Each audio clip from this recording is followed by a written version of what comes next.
Olá, professor! Seja muito bem-vindo à nossa lição de número 2. Estamos trabalhando sobre espiritualidade cristã no século XXI. Espero que a lição de número 1 tenha sido proveitosa, tenha sido magistral na sua sala de aula, na igreja em que você esteve lecionando. Lição de número 2, estaremos abordando um tema peculiar, mas um tema contextual para o tempo que vivemos. A espiritualidade dos tempos modernos. Objetivo: descrever o que é a espiritualidade moderna e os seus efeitos nocivos na vida daquele que passa a praticá-la. Ou seja, a princípio, aparentemente, quando nós ouvimos essa expressão espiritualidade moderna, há um entendimento, há uma compreensão de que você está falando sobre uma espiritualidade melhorada, uma espiritualidade aprimorada. Bom, vamos perceber isso na nossa lição e também nas Escrituras. O primeiro tópico da lição vai falar sobre a espiritualidade do presente século. E aí perceba, o que é a espiritualidade moderna? Bom, você pode iniciar exatamente com essa pergunta à sua classe: o que é a espiritualidade moderna? E aí provavelmente alguns falarão: é uma espiritualidade melhorada, é uma espiritualidade mais bem organizada, mais bem trabalhada, liturgicamente melhor. É isso? Bom, nós vamos perceber que o termo espiritualidade moderna, ela não está linkada ou ligada a uma espiritualidade melhorada. Pelo contrário, espiritualidade moderna diz respeito à espiritualidade distorcida do presente século em que nós vivemos. Exatamente isso. A espiritualidade moderna é uma referência, é uma alusão ao presente século, ao presente tempo e às inúmeras performances ou estereótipos que vão sendo criados sobre uma espiritualidade que não é bíblica. Então toda espiritualidade que não é bíblica, mas que carrega a Bíblia, toda espiritualidade que não tem como base as Escrituras Sagradas, mas que faz uso das Escrituras Sagradas, é uma espiritualidade moderna. Por quê? Porque ela é distorcida. Ela não tem como base única, central, primária as Escrituras. Há uma mistura aqui, né? E nós estaremos percebendo isso de forma mais clara no decorrer da lição. Essa espiritualidade moderna, ela tem uma característica muito pontual, exatamente esta. O 1.2 fala sobre deslocando Deus da centralidade. O que é isso? Dentro da teologia, do estudo da teologia, nós temos duas expressões que referem-se a este subtópico. Nós temos teocentrismo, teo Deus, centrismo centro, ou seja, a ideia de que Deus está no centro de todas as coisas. E aí há o entendimento de que na vida cristã, na espiritualidade cristã, o que deve prevalecer é o teocentrismo, Deus no centro de todas as coisas. Porém, o que nós temos hoje nada mais é do que um antropocentrismo, antropos de homem, centrismo centro, é o homem no centro. Então perceba, o teocentrismo, Deus no centro, agora deu lugar para o antropocentrismo, agora é o homem que está no centro. Na sua lição de professor, você vai perceber que há algumas orientações e alguns comentários aqui que vão expor melhor o período, a idade da Renascença, o racionalismo, o período das luzes, que foram períodos ou acontecimentos na história da humanidade em que a forma do homem pensar foi mudando e, infelizmente, esta ideia de que a busca pelas luzes, a busca do pensar, na verdade, levou o homem a uma escuridão completa. E o homem agora negligencia a teocentricidade, Deus no centro, para ter o homem no centro de todas as coisas. Então, o que você pode pontuar muito bem nesse primeiro tópico é exatamente esta verdade. Deus foi deslocado do centro e agora o homem ocupa a parte central da vida e do envolvimento com relação à religiosidade ou à espiritualidade. Aí, a partir disso, ponto 2, ponto 3 e ponto 4, nós estaremos vendo exposições, estaremos vendo ações que são realizadas, mas que não têm como base o texto sagrado. Olha só, tópico 2, espiritualidade narcisista. Lembrando, não é, que Narciso é um personagem criado aí por Freud, que o caracteriza como uma pessoa que ama a sua própria imagem acima de todas as coisas.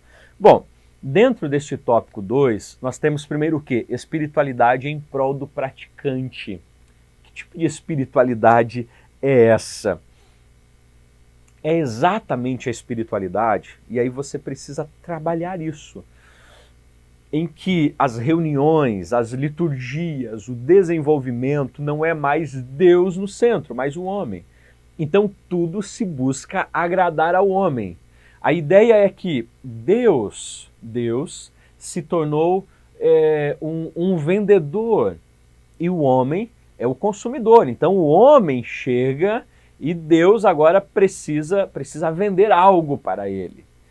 Perceba, essa ideia de que as coisas elas precisam acontecer para o homem é o centro, então as músicas são para o homem, a mensagem ela é voltada para o ego humano, para a inflamação desse ego, os louvores, as músicas elas vêm como uma proposta de exaltação do homem. Isso nada mais é do que a espiritualidade em prol do praticante, é buscando agradá-lo. Então as pessoas chegam a vida cristã ou a uma igreja e a ideia é: eu não vim aqui para morrer para mim mesmo, eu vim aqui e eu quero saber o que esta igreja tem para me oferecer, eu quero ser servido e não servir. Espiritualidade em prol dos praticantes. Segundo tipo é a espiritualidade dos modelos solitários. Bom, a espiritualidade bíblica é dos modelos solidários, onde você estende a mão, onde você comunga, desfruta da comunhão, do sentar à mesa, do olhar nos olhos, do diálogo. De fato, a imagem que Paulo traz da igreja sendo um corpo, onde os membros estão ligados uns aos outros, ok? Modelo solidário. No tempo presente, ele nos apresenta uma espiritualidade de modelos solitários, onde o homem acredita que a vida de fé, que a espiritualidade cristã, ela só será alcançada plenamente se ele se isolar, se ele viver de forma isolada, longe da comunidade, porque afinal a comunidade é pecadora. Aqueles que ali estão são pessoas difíceis de conviver. Então, melhor é eu viver isolado desta comunidade, deste grupo que se autodenomina igreja, porque afinal eu sou a própria igreja. E aí nós temos uma pandemia fomentando isso, com vidas online, pessoas buscando viver uma vida totalmente isolada, totalmente isolada. Gente, esta espiritualidade é a espiritualidade do tempo moderno. O tempo dos desigrejados, em que o isolamento é sinal de santidade. Porém, nós não podemos esquecer que a igreja, ela tem como base fundamental o comungar, o estar entre irmãos, o estar entre irmãos. Então, a espiritualidade moderna é uma espiritualidade narcisista. No ponto 3, falaremos sobre a espiritualidade dos achismos e novidades. Perceba que são assuntos práticos, vivenciais, assuntos do dia a dia, que nós percebemos, basta você ligar a televisão e sintonizar em um canal de televisão, basta você ouvir uma rádio, enfim, um programa evangélico, e você vai perceber muitas destas falas nossas estando ali enraizadas. Espiritualidade dos achismos e novidades. E aí nós temos primeiro, sincretismo como meio de crescer. Sabe a ideia de que adotaremos para a comunidade ou para a igreja não mais o que é certo, mas o que tem dado certo. Olha que grande problema este. E aí, é exatamente aqui que surge o sincretismo. O que é o sincretismo religioso? Sincretismo é a junção de outras crenças em uma única crença. O sincretismo religioso é você juntar ou você anexar, você inserir no cristianismo crenças que não são próprias do cristianismo. É você casar ao cristianismo pensamentos, ideias e práticas e elementos que não fazem parte das escrituras sagradas e, portanto, não fazem parte do cristianismo. Mas eu trago e implemento, eu insiro na minha liturgia e no cristianismo. Por quê? Para que haja crescimento. Porque se eu fechar as portas e ficar apenas com as escrituras sagradas, ela condena e rejeita muitas coisas. Coisas que pessoas creem, pessoas acreditam. Então estes ficarão de fora. Ou precisarão se submeter. Agora, se eu abro e concedo exceções, então eu consigo abranger um número maior de pessoas. Perceba, aqui existe um grande problema. Elementos.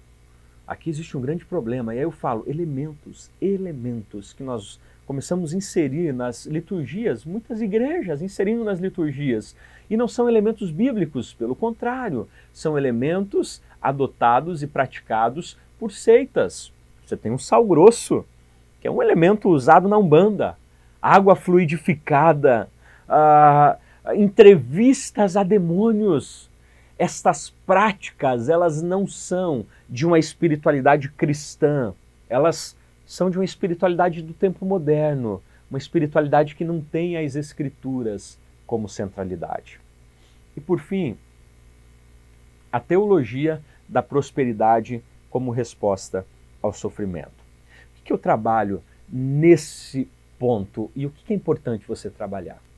A lição, ela já traz de forma esmiuçada o que é a teologia da prosperidade ou como ela surgiu. Então, é importante que você trabalhe aqui exatamente as mensagens que têm sido pregadas, os ensinos que têm sido realizados na tônica de que o homem não pode sofrer, a doença não deve fazer parte da vida do cristão, a pobreza não deve ser um estado de vida, você não deve sofrer, você não deve padecer, porque afinal você é filho de Deus, você é amado por Ele, você é filho do Rei dos Reis, do Médico dos Médicos, e a partir destes enredos vai se distorcendo todo uma prosperidade bíblica e começa-se a ensinar de maneira totalmente equivocada e errônea. Onde nós encontramos nas Escrituras que o homem não sofrerá? Jesus diz, no mundo tereis aflições. Onde encontramos nas Escrituras respaldo para afirmar que não ficaremos doentes, que não passaremos por situações de pavor, de medo? Olhe para o Salmo 23. A gente lê e acha incrível esse salmo, mas é um salmo complicado. O salmista está dizendo ainda que eu ande pelo vale da sombra da morte. Ou seja, você poderá passar por situações em que a morte estará ao seu lado. O salmista está dizendo, 1000 cairão à sua direita, 10.000 à sua esquerda, 10.000 à sua direita e você não será atingido. E aí a gente olha para esse salmo e diz, uau, olha que incrível.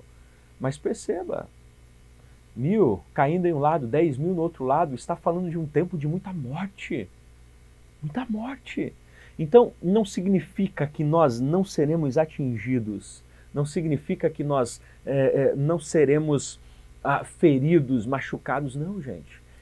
Quem ensina isto É uma teologia de uma prosperidade totalmente distorcida, mas que faz parte do tempo presente. E esta mensagem e estes ensinos têm atraído muitas pessoas, mas não têm as conduzido aos pés de Cristo. E logo, o que tem gerado, o que tem formado, são pseudos cristãos. Pseudos cristãos. E aí nós caminhamos aí para o quarto ponto da nossa lição, falando sobre uma espiritualidade destituída das Escrituras ou das Escrituras Sagradas. Perceba que dentro deste enredo de crescimento, nós temos exatamente essa verdade. Toda vez que uma instituição, que um grupo de irmãos, que um líder, que um membro acaba abrindo mão das Escrituras Sagradas, ele está abrindo mão de uma espiritualidade bíblica para viver uma espiritualidade segundo os seus achismos e modismos da época. E isso é condenável e inaceitável pelo Senhor. Espiritualidade destituída das Escrituras. Primeiro, corações insaciáveis sempre buscam coisas novas. Aqui é importante você frisar que é bom que os nossos jovens, os adolescentes, que os nossos irmãos tenham um espírito investigativo, criterioso, que busque conhecer novas coisas, novos modelos, novas formas. Isso é interessante. Isso faz parte da nossa essência de buscar as descobertas. Mas há um grande problema quando começa-se a querer ouvir ou a perceber e ver coisas novas que não estão nas Escrituras Sagradas. Aqui reside um grande problema. Por quê? Pessoas que hoje querem uma nova mensagem, uma nova revelação. Olha, mas isso não está na Bíblia. Não, mas eu recebi uma revelação. Olha que incrível. Se não está nas Escrituras Sagradas, nós não queremos ouvir. Se não é uma orientação bíblica que está embutida no texto sagrado, então isso não deve ser usado como crivo para a Igreja de Cristo. Devemos ter cuidado com a busca por uma nova mensagem, uma nova revelação, uma nova música, e isso como atrai pessoas, como atrai homens e mulheres pelo que é novo. Vale lembrar que isso não faz parte apenas do tempo presente. Paulo, escrevendo para Timóteo, 2 Timóteo 4, 3 e 4, vai falar exatamente sobre um tempo em que as pessoas não suportarão mais ouvir a sã doutrina. Antes elas teriam comichões nos ouvidos. A ideia aqui é coceira, desejo de ouvir coisas novas. E nesse desejo, neste afã, nessa busca por coisas novas, trariam para si, amontoariam para si doutores, homens que falassem o que eles quisessem ou desejassem ouvir. Cuidado com as seguintes expressões. Eu tenho uma revelação nova.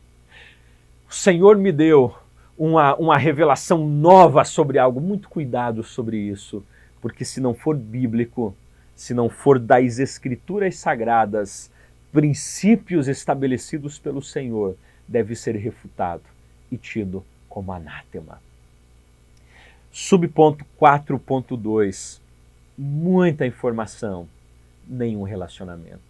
Gente, dentro deste subponto, eu acredito que seria muito interessante você despertar a consciência dos seus ouvintes para a realidade que acesso à informação não significa acesso à pessoa sobre a qual as informações estão sendo transmitidas.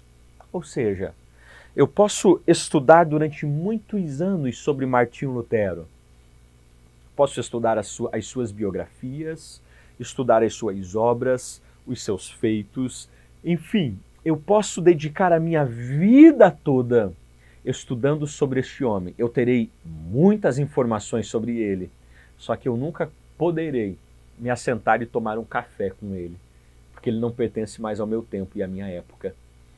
Perceba, a gente vive uma espiritualidade muito semelhante a isto. Por conta deste boom informativo, boom mediático. Nós temos acesso a inúmeras mensagens, podcasts, livros em PDF, livros interativos, enfim, nós temos o mundo de informações na palma da nossa mão. Agora perceba, isto necessariamente não significa que de fato eu esteja me relacionando com o Senhor. E o que eu diria aqui, nós vivemos hoje um tempo de uma espiritualidade onde as pessoas têm uma cabeça grande e um coração pequeno. Elas conhecem muitas coisas sobre Deus, mas não se relacionam com Deus. Cristo para elas é meramente informação. E nós não podemos esquecer que Cristo não é simplesmente informação, Ele é uma pessoa. E pessoa que se relaciona com a gente. Então trabalhe isso, incentive os seus ouvintes, os irmãos, os membros, que não tenham apenas teorias, informações, mensagens sobre Deus, mas que de fato relacionem-se com o Senhor, porque este relacionamento mudará a vida deles. Concluindo, o que podemos trabalhar aqui na conclusão? Mateus 7, 13 e 14. Entrem pela porta estreita, porque larga é a porta e espaçoso é o caminho que conduz para a perdição, e são muitos os que entram por ela. Estreita é a porta e apertado é o caminho que conduz para a vida, e são poucos os que o encontram. Frise na conclusão dessa lição que se a vida cristã estiver fácil demais, estiver assim, leve demais, no sentido de que ele não encontra dificuldades em lugar nenhum, em forma alguma, em maneira alguma, de viver essa vida cristã, será que de fato ele está no caminho estreito? Lembre-se, existem dois caminhos estabelecidos diante de nós. O caminho largo, que significa as facilidades, ou seja, você pode negociar inúmeras coisas. Inúmeras coisas nestas religiões que adotam a porta larga, você pode realizar muitas coisas, porque é negociável, é negociável. Porém, o fim desta estrada é o caminho da perdição. Agora, a porta e o caminho estreito, não há negociações com o Senhor. Jesus vai ser bem claro em dizer: aquele que quiser vir após mim, negue-se a si mesmo, tome a sua cruz e siga-me. Ou seja, Jesus não negocia, ele não barganha princípios e valores. É necessário sujeitar-se e sacrificar-se, porque é exatamente este o processo que caracteriza uma vida cristã. Tenha cuidado, enfatize isso aos seus alunos, o cuidado de que eles não estejam fazendo parte desta espiritualidade moderna, porque ela é nociva e destruidora. Que Jesus te abençoe. Até o nosso próximo